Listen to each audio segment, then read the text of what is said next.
Olá, queridos alunos, tudo bom? Aqui é a professora Andresa Bello e essa gravação é destinada ao nosso terceiro encontro, que nós estamos tratando aí sobre o Estatuto da Criança e do Adolescente em LDB 2, tá?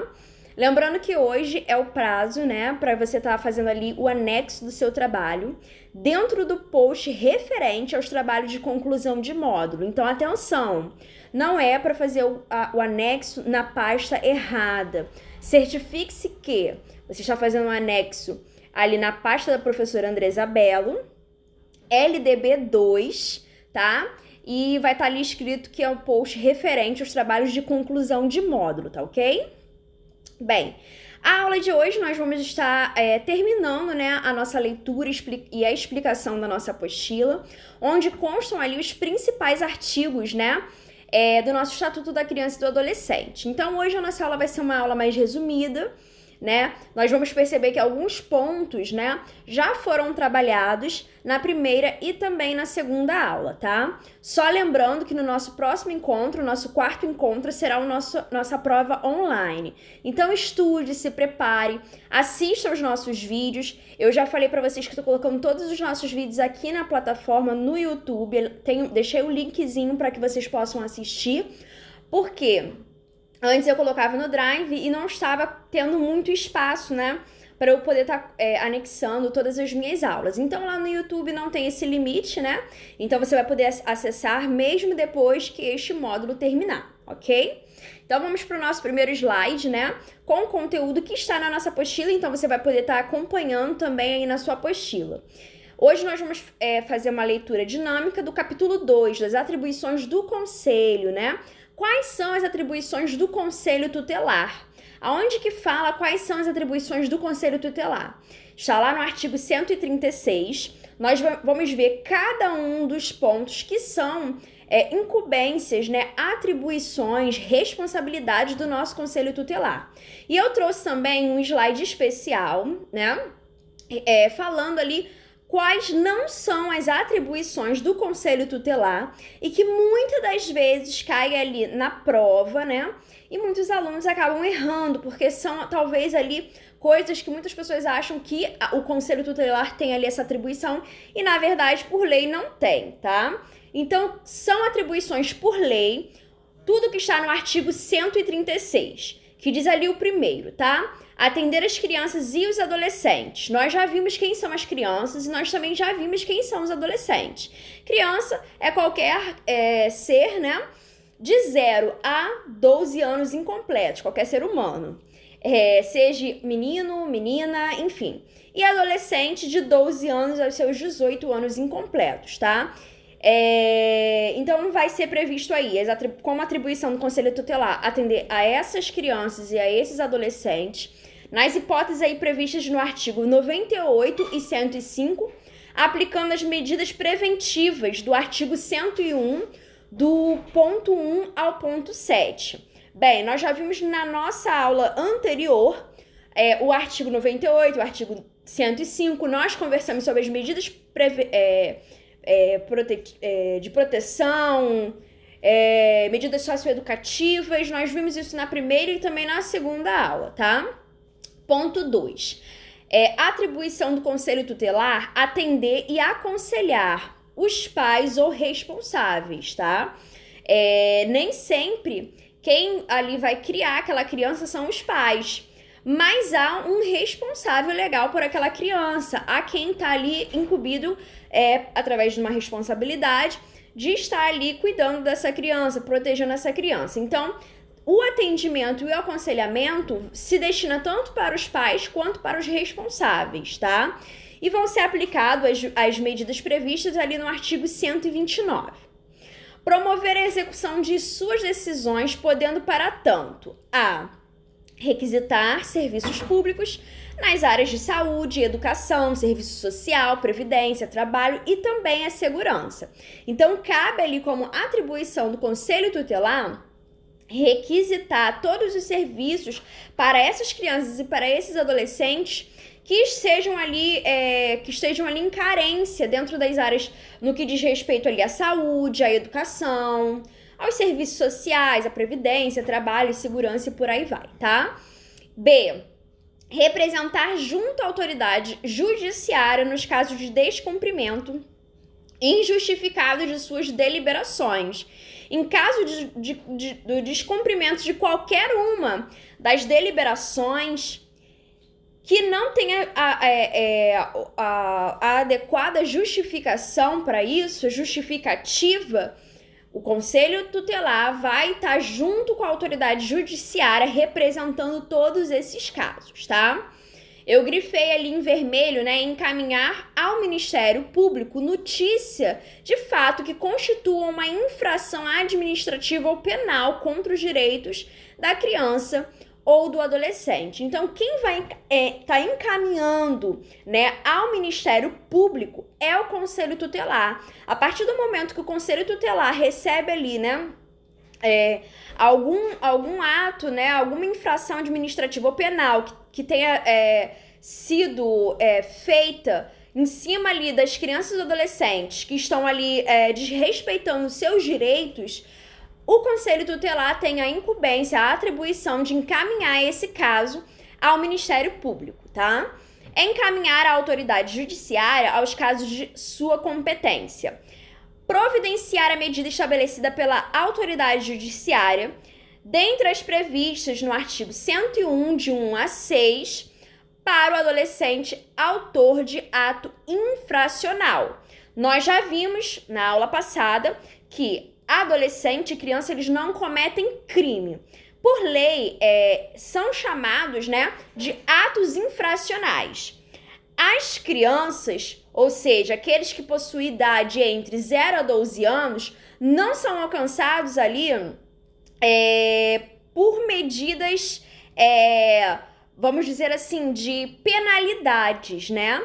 Eles são encaminhados, mas já os adolescentes que possuem idade entre 12 anos a 18 anos incompletos, eles vão responder adequadamente por meio das medidas previstas dentro do nosso Estatuto da Criança e do Adolescente, pelo ato infracional, tá?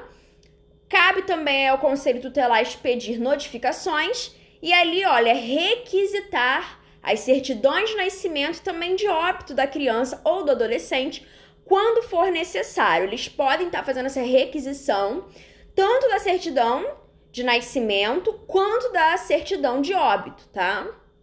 Assessorar aí o Poder Executivo local na elaboração da proposta orçamentária para os planos e programas de atendimento da criança e do adolescente. Então, juntamente com o Poder Executivo, aquele que executa, né, todas as ações locais, cabe ali o Conselho Tutelar assessorar, ajudar ao Poder Executivo na elaboração de todas as propostas no que diz respeito ao lado financeiro, para que possa haver o planejamento e a programação para o melhor atendimento, né, dos direitos para a criança e para o adolescente. Representar em nome da pessoa e da família contra a violação dos direitos previstos ali no artigo 220, tá? Vamos lá. Quais são, então, as atribuições do Conselho Tutelar? Esse aqui é um resuminho, esse quadro aqui é um resuminho do que a gente acabou de ler. Esse primeiro slide, ele tá todinho na nossa apostila, então não há necessidade de você fazer a impressão, tá? Você já tem esse material. Nós lemos aqui juntos e eu acabei fazendo o link dos seus significados. E trouxe esse segundo slide, que é um slide de resumo, 2 principais pontos abordados dentro, no caso, do artigo 136, tá? Atribuições do Conselho Tutelar. Atender as crianças e adolescentes nas hipóteses previstas no artigo 98 e no artigo 105, aplicando as medidas previstas aí no artigo 101, do 1 ao 7º do ECA, medidas de proteção. Na aula passada nós falamos sobre as medidas de proteção. O que vem dizendo ali no artigo 98? No artigo 98 vem falando aquela passagem que nós já vimos, né, na aula anterior, sobre a questão das penalidades de quem age, ou seja, por ação ou por aquele que não denuncia, né, pelo ato de omissão. da sociedade como um todo, porque todos são responsáveis pelas nossas crianças e nossos adolescentes, assim como o Estado. Então, no artigo 98 vai estar falando ali quais são as medidas cabíveis ao Conselho Tutelar quando há ação ou a omissão, né, de um direito da criança ou adolescente violado, tá? Sendo que a responsabilidade não é só por quem comete, mas também por quem sabe e não denuncia, tá? Aqui no segundo balão, né, amarelinho, vai estar falando ali também, dentro do artigo 98, por falta, omissão ou abuso dos pais ou responsáveis, né? Quando, né, ali é uma falta do direito, uma omissão do direito, os pais abusam, o responsável abusa, e nós vimos que os abusos, eles não são só físicos, né, mas são ali no que tange a respeito ali da liberdade, da dignidade, né, do respeito, enfim. E ali, em razão também de conduta, vai estar falando ali sobre as relações da conduta dentro do artigo também 98. No artigo 105, vai estar falando sobre todos os atos infracionais praticados por criança, né? Como que deve ser feito aí as questões das medidas de proteção, tá? Lembrando que as crianças não sofrem medidas socioeducativas, apenas os adolescentes de 12 a 18 anos incompletos. Mas as crianças que praticam um ato infracional, elas são alcançadas por medidas de proteção, tá? Mais do que se limitar a aplicar medidas, né? O Conselho Tutelar não tá ali só para aplicar medidas, ele não se limita a aplicar medidas, tá?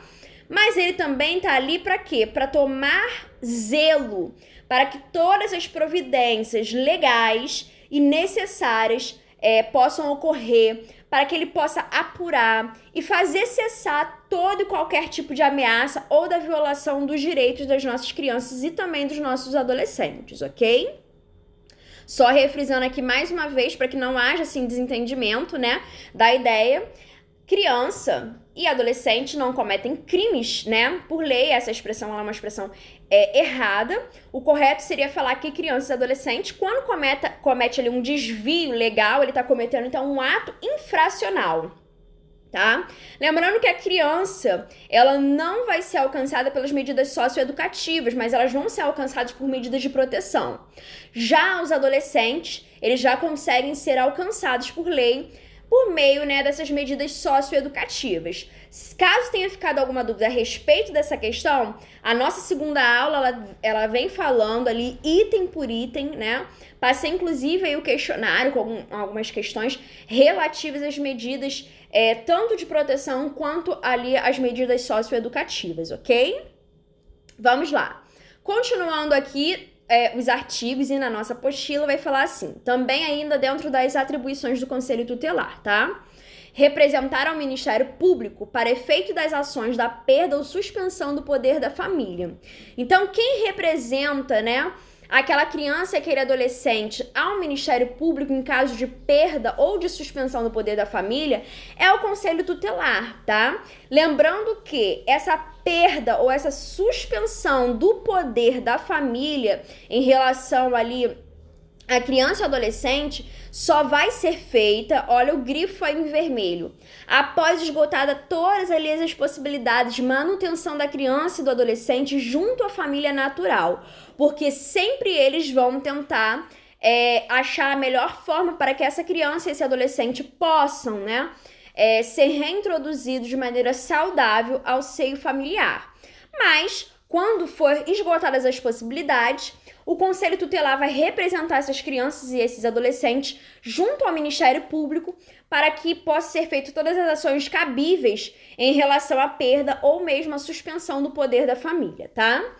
Aí no inciso 12 vai falar sobre a questão da promoção e o incentivo na comunidade e nos grupos profissionais, ações de divulgação e treinamento para o reconhecimento de sintomas de maus tratos em crianças e adolescentes, tá? Isso aqui é bem interessante, inclusive naquela atividade extra, né? Sobre a lei ali do menino Bernardo, teve uma aluna que me interessou bastante, né? O comentário que ela fez, observação, todos comentaram muito bem, né? Mas uma aluna colocou assim, poxa, seria muito bacana se todos tivessem a possibilidade de ter, né, um melhor conhecimento acerca do Estatuto da Criança e do Adolescente, porque muitas das vezes as pessoas têm uma ideia errada do que é o Estatuto da Criança e do Adolescente. E quanto menos informações nós temos, mais os direitos das crianças e dos adolescentes são violados, né? Mas nós temos aqui como atribuição do Conselho Tutelar, por lei, isso aqui é lei, eles têm aí essa atribuição de promover e incentivar na comunidade, nos grupos profissionais, ações de divulgação do conjunto aí de leis, né, do estatuto por completo, assim como treinamento para o reconhecimento de sintomas de maus tratos em crianças e adolescentes. Lembrando que a maior parte das crianças e dos adolescentes que sofrem maus tratos, né, violência, muitas das vezes eles são denunciados e fica muito difícil deles se sentirem seguros de confiarem, né, em alguém que possa, assim, ajudá-los. Então, assim, essa questão do reconhecimento dos sintomas de maus tratos em crianças e adolescentes é uma ação aí primordial para que toda a sociedade possa, né, tá ali exigindo, né, esse direito das crianças e também dos adolescentes. O parágrafo único também aí grifei, né? Ele vai dizer assim, ó: se no exercício de suas atribuições o Conselho Tutelar entender necessário o afastamento do convívio familiar, comunicará incontinenti o fato ao Ministério Público. Muitas das vezes, para que o exercício de todas essas atribuições do Conselho Tutelar ocorra de fato, muitas das vezes é necessário o afastamento do convívio familiar. Porque em alguns casos há um conflito, há um prejuízo do trabalho do Conselho Tutelar quando a família está junto. Só que nesses casos é necessário que o Conselho Tutelar ele venha comunicar ao Ministério Público, prestando-lhe as informações sobre os motivos reais ali no caso de tal entendimento e as providências tomadas para orientação e apoio e promoção social da família, tá? E o artigo 137 vai falar sobre as decisões do Conselho Tutelar somente poderão ser revistas pela autoridade judiciária a pedido de quem tenha legítimo interesse, tá? Aqui, eu coloquei aqui até uma chargezinha pra gente ver. Não é bem assim como funciona, né? Conselho Tutelar e tem uma senhora ali no balãozinho, tá escrito assim: toma que o filho é teu. Na verdade, a gente não pode confundir, né, as atribuições do Conselho Tutelar. Para isso, nós vamos ver mais à frente, nesse próximo slide aqui, quais não são as atribuições do Conselho Tutelar.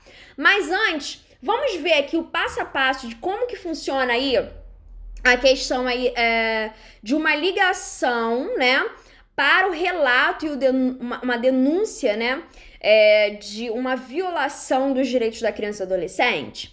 Bem, deixa eu ver se eu consigo aqui expandir pra gente poder ver. Caminha aqui comigo, tá?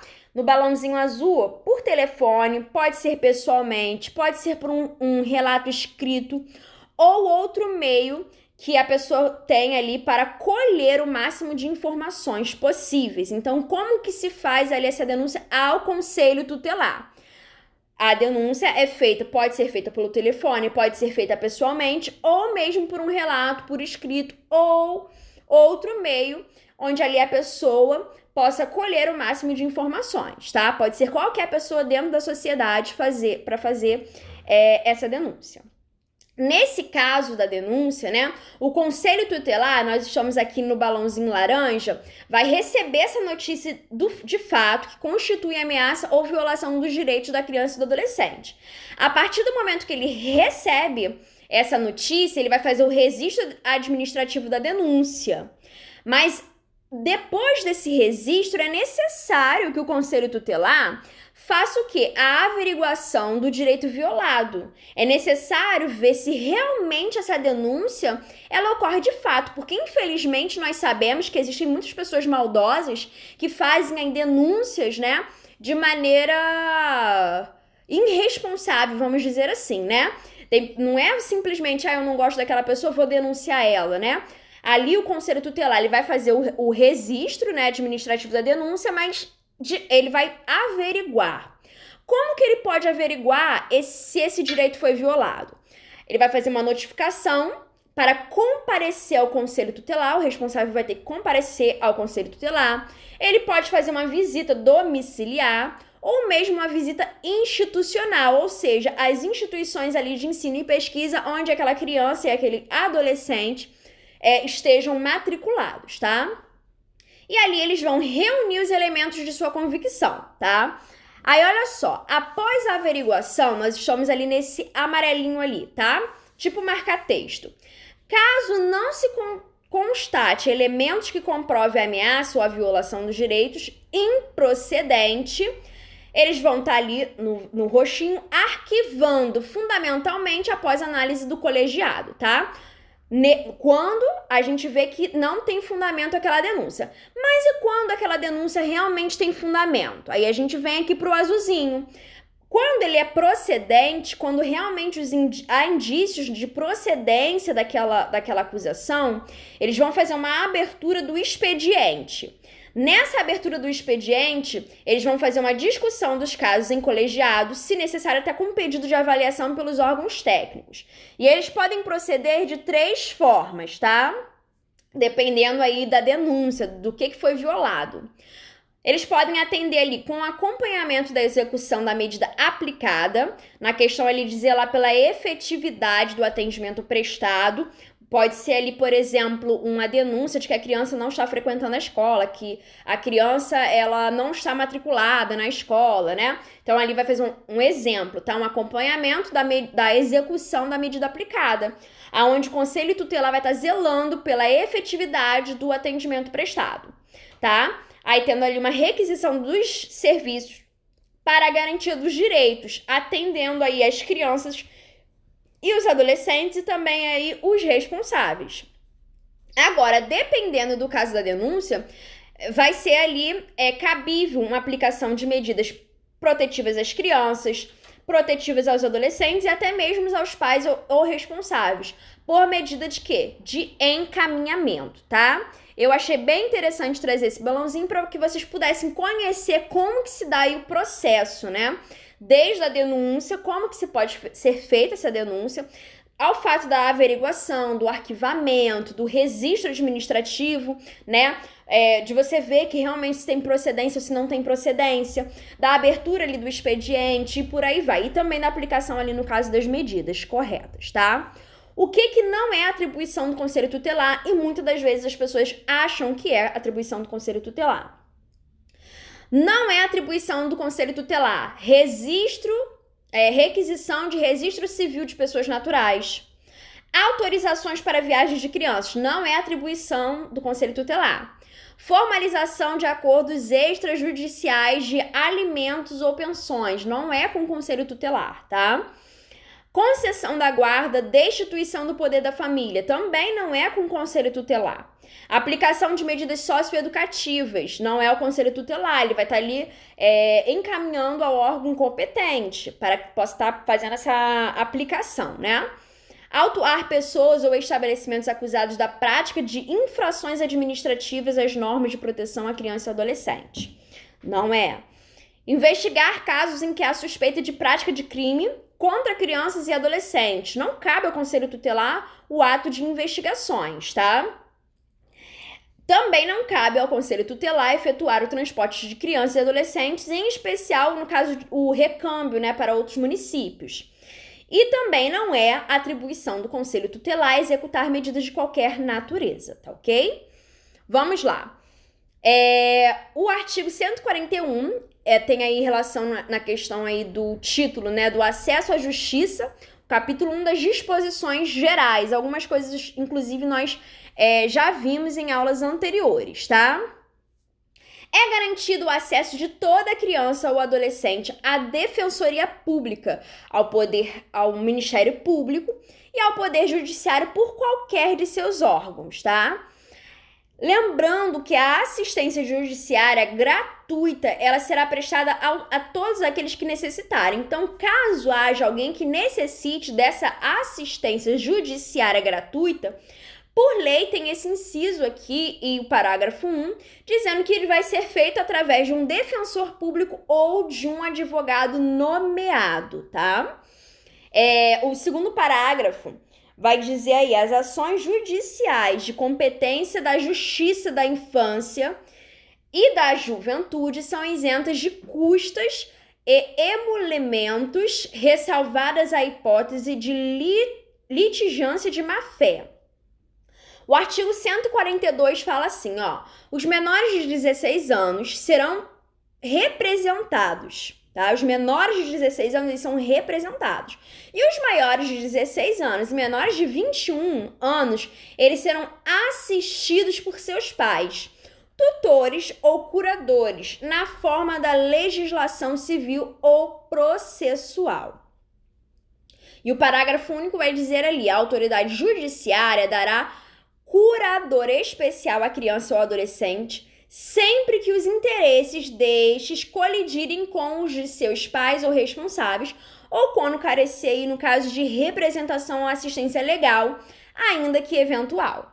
O artigo 143, eu até grifei aí, porque é importante, vai falar que é vedada a divulgação dos atos judiciais. Ou seja, é proibido a divulgação de todos os atos judiciais, policiais ou administrativo que digam respeito, que tenha relação aí às crianças e aos adolescentes, a que se atribua a autoria de ato infracional. Então, toda vez que a criança e o adolescente eles tiverem ali relação com um ato infracional, não tem ali, por lei, né, a autonomia, quem quer que seja, para divulgar esses atos judiciais, policiais ou administrativos. E o parágrafo único vai dizer, qualquer notícia a respeito do fato, né, do ato infracional, não poderá identificar a criança e o adolescente.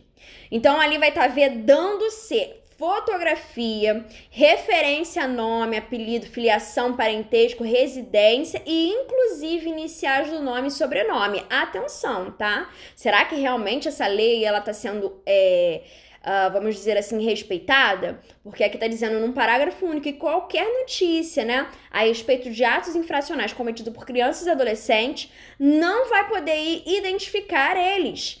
Sendo vedado, ou seja, não é permitido a utilização de fotografia, não é permitido a referência ao nome, nem mesmo ao apelido ou a filiação, parentesco, a residência. E olha que interessante, inclusive é proibido a utilização da inicial do seu nome ou do seu sobrenome, tá?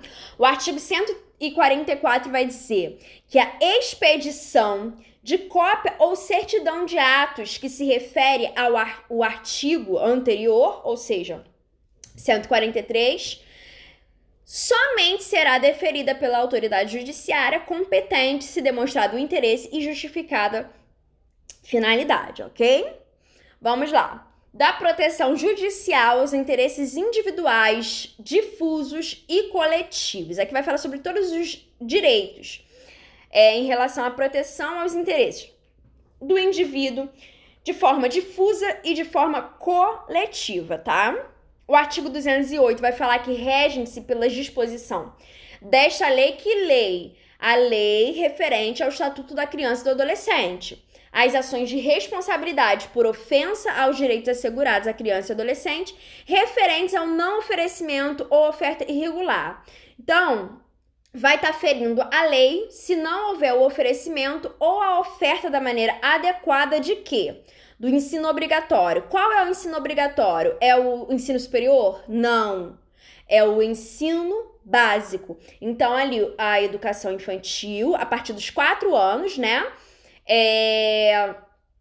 O ensino fundamental 1 e 2 e o ensino médio, eles são ensino obrigatório, educação básica. Então, deve ser oferecido de forma regular, tá? Se não for oferecido ou se for oferecido de forma irregular, está aí infringindo a lei, tá?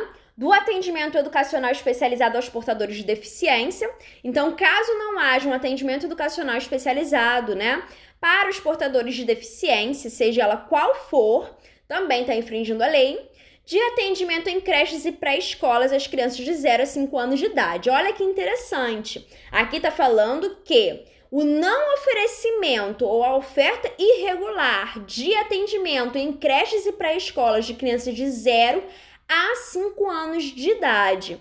Então, assim, a gente vê que nem sempre as creches e as pré-escolas estão aí atendendo o número necessário de forma regular para as crianças em creches e pré-escolas, para crianças de 0 a 5 anos de idade, sendo que está em lei. E se está em lei, nós vimos na semana passada, né, no nosso último encontro, que a gente tem a possibilidade de exigir, porque isso é um direito público subjetivo, ou seja, todos têm ali a possibilidade de exigir, porque é um direito escrito e assegurado por lei, tá? De ensino noturno regular adequado às condições do educando, né? De programas suplementares de oferta de material didático, transporte, assistência à saúde, do educando ali no caso do ensino fundamental, tá? De serviços de assistência social, visando a proteção da família, maternidade, a infância e a adolescência, bem como o amparo às crianças e adolescentes que dele necessitem. De acesso às ações e serviços de saúde, de escolarização e profissionalização dos adolescentes privados de liberdade. Olha que interessante. Aos adolescentes privados de liberdade é garantido a escolarização e também a profissionalização, tá? De ações, serviços e programas de orientação, apoio e promoção de famílias e destinados ao pleno exercício do direito à convivência familiar por crianças e adolescentes. Perceba que o Estatuto da Criança e do Adolescente, eles sempre estão falando muito sobre a questão da promoção, né, da convivência entre a família, né, e seus familiares. De programas de atendimento para execução de medidas socioeducativas e aplicação de medidas de proteção. E de políticas e programas integrados de atendimento à criança e adolescente vítima ou testemunha de violência, tá? As hipóteses previstas neste artigo não excluem a proteção judicial aos interesses individuais, difuso ou coletivos próprios da infância e do adolescente, protegidos pela Constituição Federal. Aqui, esse segundo parágrafo, eu grifei todo ele, tá? Ele é bem importante, que vai dizer assim, ó. A investigação do desaparecimento de crianças ou adolescentes será realizada imediatamente após a notificação aos órgãos competentes, que deverão comunicar o fato aos portos, aeroportos, polícias rodoviárias e companhias de transporte interestaduais e internacionais, fornecendo-lhes todos os dados necessários à identificação do desaparecido, tá? As ações previstas neste capítulo serão propostas no fórum do local onde ocorreu ou deva ocorrer a ação ou omissão, cujo juízo terá competência absoluta para processar a causa, ressalvadas a competência da Justiça Federal e a competência originária dos tribunais superiores, tá? Bem, gente, chegamos aqui ao fim da nossa apostila, nós lemos, né, toda a nossa apostila juntos. Não deixe de efetuar ali todas as atividades propostas, porque é um complemento da nossa aula, é a nossa segunda etapa, é o momento que eu tô vendo. Esse momento aqui é o momento que vocês estão tendo a oportunidade, né, de ter a minha participação, mas é importante também que vocês participem, que tenha esse feedback. Então fica a dica, vou estudar muito, porque semana que vem nós teremos a nossa prova online. Bota ali a mãozinha com o lápis, com a caneta, eu escolhi estudar. E esse aqui é o fim de mais uma nossa videoaula, tá? Te encontro na próxima semana. Não esqueça de anexar o seu trabalho aqui na plataforma.